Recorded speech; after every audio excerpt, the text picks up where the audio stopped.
And ultimately,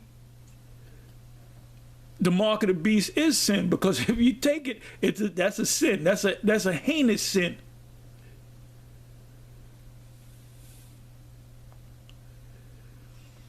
And that mark is going to develop into a cancer.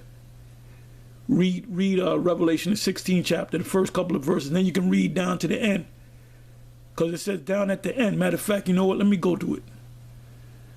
Instead of talking about it, let me go to it. Revelation 16.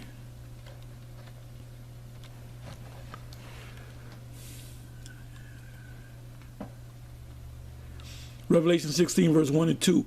And I heard a great voice out of the temple saying to the 7 angels, go your ways and pour out the vials of the wrath of the Most High upon the earth. That's the destruction. And the first angel went and poured out his vial upon the earth, and there fell a noisome and grievous sore upon the men, women, children, which had the mark of the beast, and upon them which worshipped his image. And the image is not talking about a picture, Caesar Borgia. Anybody that's teaching that is a dumbass, is a complete nincompoop. The noisome and grievous sore is from anybody that takes that mark. So what is that mark going to do? That's a physical thing, because that thing is going to ultimately cause cancer. A grievous, noisome and grievous sore is a cancer. Something that cannot be petrifying sore, meaning you try to heal it and it won't heal. That's a cancer. So now let me jump down to the end.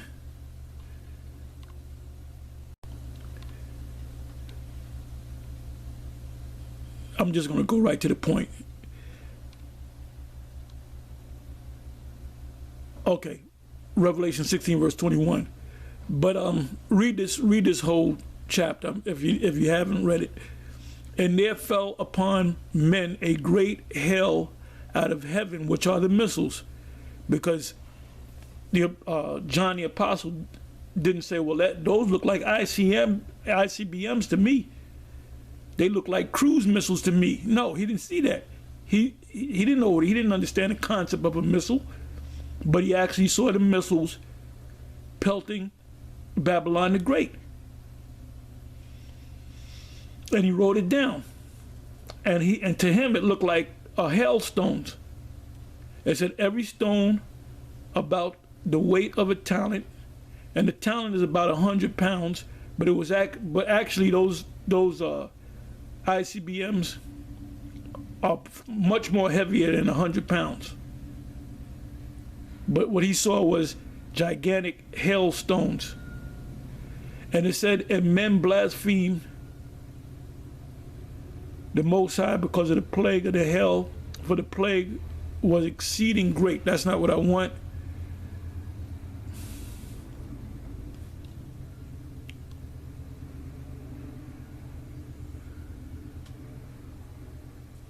Bear with me for a minute.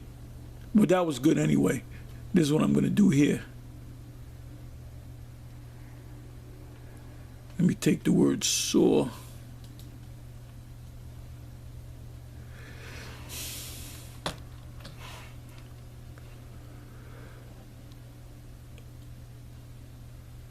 Okay, I believe I got it. I believe it's the 11th verse. I'll start at the 10th verse. And the 5th angel poured out his vial upon the sea of the beast, and his kingdom was full of darkness, and they gnawed their tongue for pain, and blasphemed, disrespected the Most High of heaven because of their pains and their sores, and repented not of their deeds.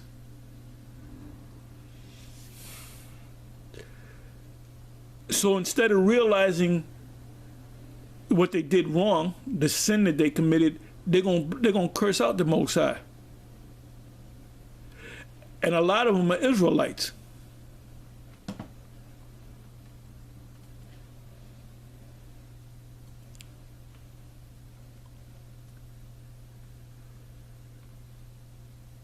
So let's go back to, I believe I read Jeremiah 4, verse 21. How long shall I see the standard and hear the sound of the trumpet? You're going to keep hearing it as long as we can go on YouTube.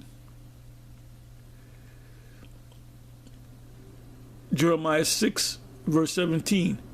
Also, I set watchmen over you, saying, hearken to the sound of the trumpet.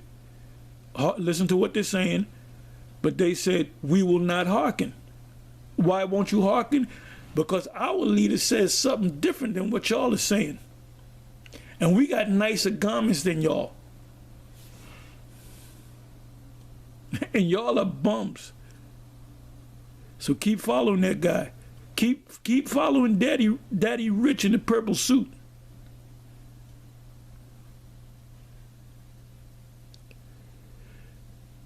Ezekiel 33, verse 3, I believe I read that. I'll read this again. If when he seeth the sword come upon the land, he blow the trumpet and warn the people.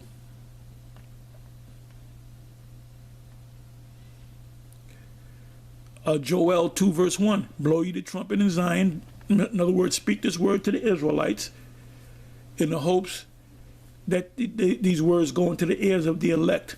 And sound an alarm in my holy mountain. The holy mountain is a people before it's a place. Let all the inhabitants of the land tremble, meaning you're supposed to hear these words and you're supposed to be afraid.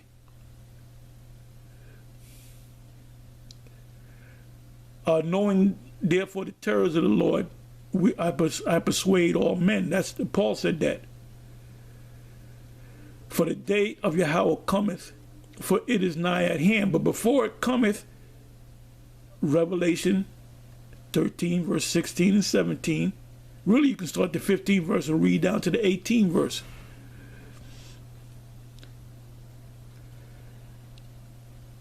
Joel 2, verse 15. Blow the trumpet in Zion, sanctify a fast, call a solemn assembly. Amos 3, verse 6.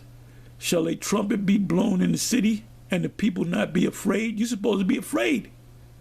When we're telling you what's getting ready to happen, a lot of you have this nonchalant attitude. Shall there be evil in a city, and the Lord have not done it? And the mark of the beast is an evil in the city. The destruction is an evil in the city. So who does all these things? The Most High. Anyway, with that, I'm going to say shalom.